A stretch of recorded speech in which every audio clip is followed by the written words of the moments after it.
Hi, I'm Darcy Priester, an instructional technology coach. In this video series, I spotlight EdTech tools and how you can integrate them effectively into your classes. Welcome back to a new episode of Tech Tuesday. In this episode, I'm focusing on tips for new teachers, be those just entering the profession or those who entered last year, because nothing was normal and it may feel like you're learning all over again. So let's jump in. Number one, you don't have to learn everything. I was in a coaching cycle last year with a new teacher, and I said something similar to, don't feel like you have to learn all of the tools out there and have all of your lessons integrated with technology tools. Look at your units and see which of these or which lessons inside these units you can integrate technology into. And immediately this teacher was like, wait, I don't have to know everything my first year? The answer is no, definitely no. First of all, you're just learning the curriculum and the pacing. You're going to be literally 1 to 2 steps ahead of your students because you're learning the curriculum. That teacher down the hall that you are probably going to compare yourself to has had several years to make their lessons and knows what works and what doesn't. You will figure it out. I remember reading somewhere that on average, it takes new teachers 3 to 5 years to have the skills they need to be an experienced teacher and understand the curriculum, classroom management, technology integration, basically everything you need to be a veteran teacher. I highly recommend that you build a relationship with veteran teachers in your building, asking other teachers in classrooms near you or in your department for advice or if they are willing to share lessons or ideas with you. I'll talk more about this in a moment. Number two, it's okay to make mistakes. You're going to make a lot of mistakes in your first year of teaching. I made them, your department chair made them, your principal made them. Learning from these mistakes is what is going to make you a better teacher. I love these two ideas about the word fail. The first, turning the word into an acronym for first attempt in learning. And the second idea is that if you have to fail, fail forward, meaning to deliberately use failure to find success, to try something new, even something you want to do but are afraid to do. If you do a Google search on the term fail forward, you get over 4 million results. Obviously, this is a mindset that you have to grow into. So, number 3, read The Innovator's Mindset by Couros. I learned so much from reading this book and then reading it again for a book study. Actually, 3 book studies I coordinated at my high school. When I read it, I was in my 12th year of teaching and admittedly, not feeling great about where I was in my teaching career. This book completely rejuvenated me and helped me and others in my building to be more open to a growth mindset. So many of the practices I use now came from ideas read in this book.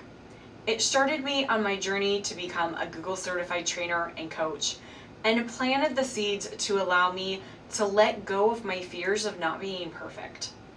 As a new teacher, there is going to be so much thrown at you.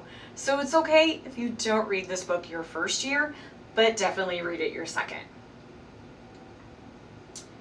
Next, be a sponge. Be prepared to learn many, many new things this year and know some of it won't sink in at first. A sponge can only take in so much. But know that it will eventually take hold for you. Take the opportunities you get. Ask questions, observe, take it all in. When your school offers free professional development, do it. When a tech coach, like myself, or another specialist offers guidance or support, take it. I suggest keeping a notebook or go digital and have a folder in either Google or Microsoft 365 to keep all of this year's information in one place. Wakelet could be another option for you too.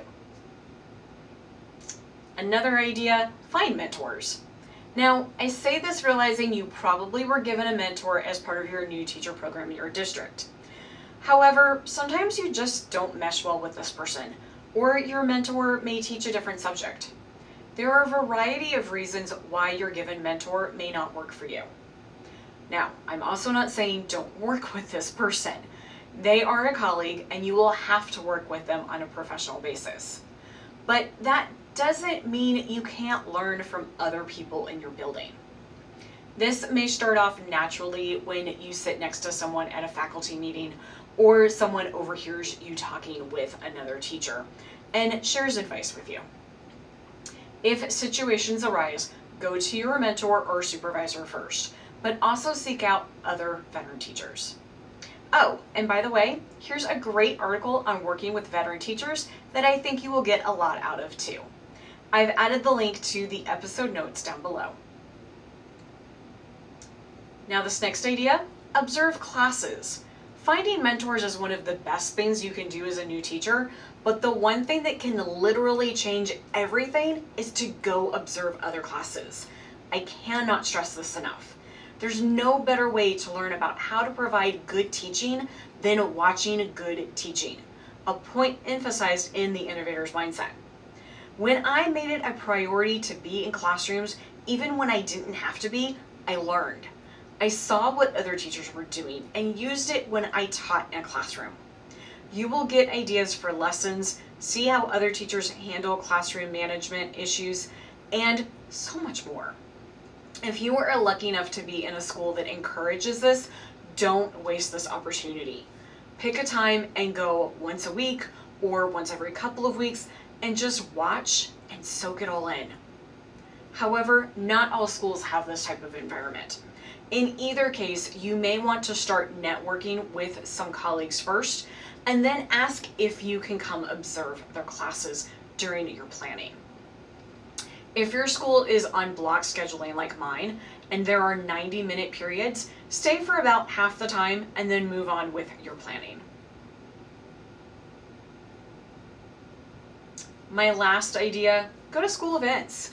When I say school events, I mean sporting events. Concerts, plays, multicultural nights, senior nights, whatever events take place after the school day is over.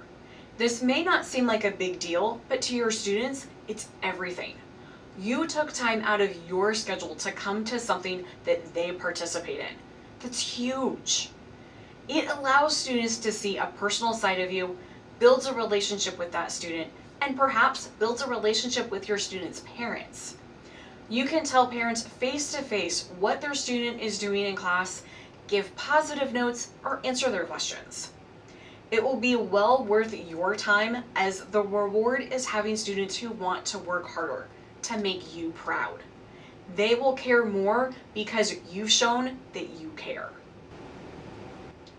I hope you enjoy all of these tips. I would love to hear how you integrate these, and please feel free to comment below, ask a question, or tag me on social media at MsPriester.edu. All of the resources mentioned in this episode can be found on Wakelet in a collection labeled Tech Tuesday episode notes.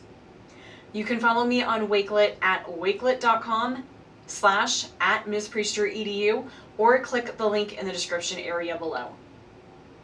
Thanks for joining me this week, and don't forget to hit the subscribe button and the little notification bell so you can get notifications of when I have new videos available. If you liked this video, please give it a thumbs up so other educators can find this video too. I'll see you in 2 weeks for the next episode of Tech Tuesday.